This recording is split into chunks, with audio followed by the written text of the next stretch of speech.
Nasib pengkritik di media sosial, tema Rosi malam hari ini. Kita sedang menunggu penjelasan pasal demi pasal revisi Undang-Undang ITE dari pemerintah. Karena besok hari Jumat tanggal 11 Juni jam 2 siang rencananya pemerintah melalui Menko Polhukam akan memberikan keterangan pers terkait revisi pasal-pasal dalam Undang-Undang ITE. Ini bagian terakhir, Prof. Edi. Saya memberikan kesempatan jika masih ada yang mengganjal dari para pegiat sosial media, termasuk mereka yang pernah menjadi korban Undang-Undang ITE. Saya kembali pada Semi. Semi, masih ada yang mengganjal soal bagaimana kalau kita itu mau mengkritik ya seseorang yang berkuasa dengan bahwa dia tuh korup, gitu ya Sam ya? Ya, artinya kita mengungkapkan fakta, ya fakta, tapi orang itu bisa saja tersinggung oleh fakta, ya kan? Oke, dan isunya adalah orang itu sedang menjabat kekuasaan. Dan akhirnya dia melaporkan kita, dan yang namanya kalau yang sudah menjabat melaporkan, polisi kan nggak enak kalau nggak menindaklanjuti gitu kan. Oke. Jadi ada relasi kuasa di sini, Prof. Edi. Ya, itulah yang namanya subjektif delik. Dimanapun di dunia ini yang namanya pencemaran nama baik itu adalah subjektif delik. Itulah yang membedakan antara menista dan memfitnah. Menista itu adalah suatu ungkapan yang dianggap merendahkan meskipun itu sesuai dengan fakta. Itu yang namanya menista. Jadi kalau tadi Semi memberikan contoh, ada pejabat kita katakan, oh ini orang koruptor, nih si A koruptor. Faktanya dia koruptor, betul. Tapi itu dianggap menista. Sama halnya, ini yang bukan soal kekuasaan. Misalnya saya katakan, oh si A itu dia bunting, dulu baru menikah.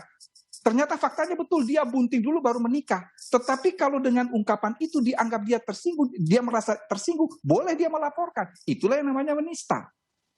Jadi kita tidak membedakan bahwa oh kalau kemudian pejabat publik dilaporkan, kalau orang biasa dilaporkan, tidak. Yang namanya menista itu adalah sesuatu ungkapan yang bersifat merendahkan meskipun itu sesuai dengan fakta. Kalau tidak sesuai dengan fakta namanya memfitnah. Ya. Itu seperti itu. Sekarang yang ingin saya katakan. Jadi kalau menista, merendahkan meskipun itu sesuai fakta gitu ya? Persis. Kalau memfitnah sesuatu diucapkan dan itu tidak sesuai fakta? Tidak sesuai dengan fakta namanya memfitnah. Dan itu memang bisa dilaporkan? Bisa. Makanya saya katakan mengapa itu subjektif delik. Karena begitu seseorang itu dia merasa bahwa itu merendahkan martabatnya, maka dia boleh melapor. Itu namanya delik aduan, memang seperti itu. Cuma di dalam konteks RUU KUHP itu ancaman pidananya sudah memang jauh turun ya.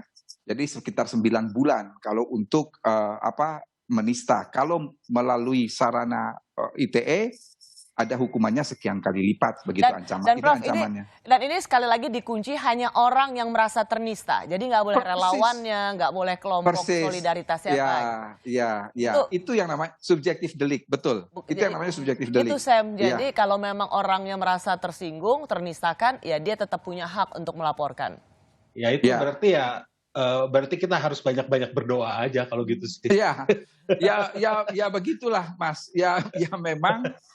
Ini satu hal begini Mas ya, yang ingin saya katakan bahwa isi dari kitab Undang-Undang Hukum Pidana itu hampir di seluruh negara sama. Ya, isi dari kitab Undang-Undang Hukum Pidana itu hampir di seluruh negara sama, kecuali mengenai 3 hal. Yang satu adalah mengenai delik politik, itu masing-masing negara antara satu dengan lain yang berbeda. Yang kedua adalah kejahatan terhadap kesusilaan. Saudara membuka kitab Undang-Undang Hukum Pidana Cina, itu tidak ada satu bab pun mengenai kejahatan kesusilaan. Dan yang ketiga apa? Defamation, penghinaan.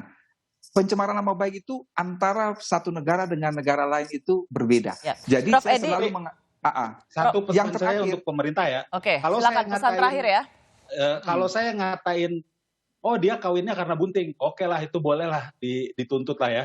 Karena bunting duluan dia baru kawin, oke boleh, itu saya terima kalau saya dituntut. Tapi kalau namanya pemerintah atau penguasa, ya tolonglah jangan terlalu tipis telinganya, itu aja sih. Begini, ini yang ingin saya katakan mungkin sebagai kata akhir ya.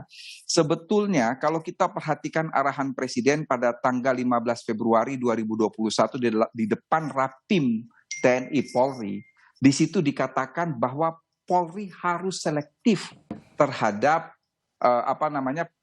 laporan-laporan. Betul. Di dalam kata selektif itu Mas Semi dan para pemirsa, itu ada 3 hal yang ingin Presiden sampaikan. Pertama, tidak boleh tebang pilih. parameternya Yang kedua, jelas. Yang kedua adalah parameter yang jelas. Jangan sampai di Polda ini boleh, di Polda ini nggak bisa. Harus ada parameter yang jelas. Dan yang ketiga apa? Sedapat mungkin, kalau itu bisa diselesaikan tanpa melalui proses hukum, ya silahkan diselesaikan. Jadi dari arahan Presiden itu lalu kemudian ya, terlepas dari pro dan kontra, Kapolri mengeluarkan kebijakan mengenai virtual police itu. Prof Edi, narasumber saya ingin sekali kita menampung lebih banyak lagi hal-hal semacam ini. Saya berjanji kita akan membuat satu lagi forum yang lebih panjang. Prof Edi bisa hadir lagi untuk supaya kita berdiskusi semakin mematangkan pasal-pasal ini juga termasuk anggota DPR. Karena bagaimanapun juga saat ini apa yang menjadi usulan pemerintah yang besok akan dijelaskan itu bolanya kini akan ada di DPR. Siap. Semoga ini menjadi satu produk undang-undang yang jauh lebih baik. Prof Edi, terima kasih banyak untuk waktunya. Saya tahu Anda sedang di luar kota dan harus berhenti sejenak untuk meluangkan waktu bersama Rosi. Ibu Baik Nuril, terima kasih. Senang melihat Anda sudah kembali seperti semula. Semoga seperti yang tadi Ibu Baik Nuril katakan, Anda adalah korban terakhir dari Undang-Undang ITE seperti yang pernah Anda alami. Bung Arsyad, terima kasih juga. Semi not a slim boy. Definitely kita akan bicara lagi soal Undang-Undang ITE ini. Raffio Patra, terima kasih. Dan Maidina Rahmawati, ICJR, terima kasih. Kita akan jumpa lagi dalam pembahasan yang serupa, mengawal pembahasan revisi Undang-Undang ITE ini. Selamat malam. Revisi pasal-pasal Undang-Undang ITE dari pemerintah masih akan dikaji dan dibahas di DPR. Dalam waktu dekat, bola ada di tangan DPR. Menarik untuk diikuti dan kita kawal bersama. Bagaimana nasib revisi ini? Apakah akan jadi hasil seperti yang jadi komitmen Presiden Jokowi atau kembali ke status quo? Saya Rosyana Silalahi menutup program Rosi malam ini. Saat lagi ada Kompas Malam di Kompas TV, independen, terpercaya.